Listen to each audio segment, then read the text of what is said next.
बड़ा अहम नुक्ता है जिस पर मैं बात करूँगा। आम तौर पर ये तसव्वुर किया जाता है कि अगर किसी पर कोई इल्ज़ामात हैं, कोई मुकदमा है, कोई चार्जेस हैं, तो अदालत अगर उसको ज़मानत दे दे या बरी कर दे तो उस बंदे की रिहाई हो जाती है। लेकिन जो वाक़यात पाकिस्तान में इस वक्त तसलसल से हो रहे हैं, उसके मुताबिक पीटीआई के जो वर्कर्स हैं, ये पीटीआई के जो कायदीन हैं, और मैं अब ये आपको कहना चाह रहा हूँ कि इवन अगर इमरान खान की भी अदालतों से ज़मानत हो जाए, उनके ख़िलाफ़ केसेस ख़त्म हो जाएं, तो भी जिस तरह हालात चल रहे हैं, इस बात का कोई इम्कान नहीं कि वो किसी अदालती हुक्म के नतीजे में पाकिस्तान में वो पंजाब की जेलों से या किसी और जेल से उनको रिहा कर दिया जाएगा। रात एक वाक़या हुआ इस्लामाबाद में, जिससे अब इसमें कोई शक नहीं कि पाकिस्तान में there is no rule of law. Pakistan एक जंगल है, और अगर कोई बंदा ये कह रहा है कि पाकिस्तान तरक्की की तरफ जा रहा है, पाकिस्तान में कानून की अमलदारी होने जा रही है, पाकिस्तान राइट ट्रैक पे है, तो वो ख़ुद भी एक फूल्स पैराडाइज़ में रह रहा है। और अगर वो बदनीयती की बुनियाद पर ये बात करके लोगों को मुतासर करना चाहता है, उनको मुतमईन करना चाहता है, तो बिल्कुल कोई बंदा मुतमईन नहीं होगा। और पीटीआई को ख़ास तौर पर मैं बिल्कुल, ये मेरा एनालिसिस है कि इमरान खान की रिहाई के लिए कुछ और ही उनको सोचना पड़ेगा।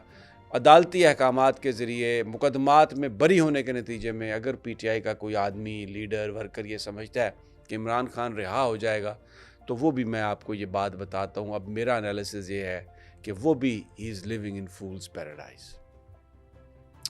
माजी में ये होता रहा कि एक आदमी, दो आदमी, लीडर, वर्कर अगर ज़मानत से आते थे अदालत से बाहर, तो एक और मुकदमा उन पे डाल के तो गिरफ़्तार कर लिया जाता था। 6-6, 7-7, 8-8 दफ़ा ज़मानतें हुई, लोग अंदर जाते रहे। लेकिन ये इंडिविजुअल में एक दो लोगों के मामले में ऐसा होता था।